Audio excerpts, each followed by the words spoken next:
पाणी प्या ना थोडं. पाणी मला भेटू नका. पाणी प्या. उलट तुम्ही उठा उठा ना. तुम्ही पाणी प्या ना थोडं. आम्हाला बी आम्हाला बी बघू वाटत नाही तुम्हाला. उठा ना. आमच्यासाठी तरी जागा ना. पाणी प्या. उठा ना. पाणी प्या ना तुम्ही. थोडं पाणी प्या. वरती होऊन वरती करा नुसते. उठा ना. उठा बरं. लांबून बोलत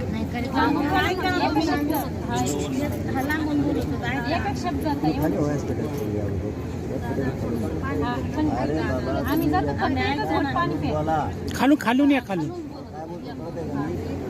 खालून बोला. अरे बाबा तुम्ही खालून बोला. इन्फेक्शन होईल. आम्ही सगळं तुमचंच ऐकतो. पण तुम्ही उठा ना. वर नाही जायचं. खालून बोला. काय करायचं.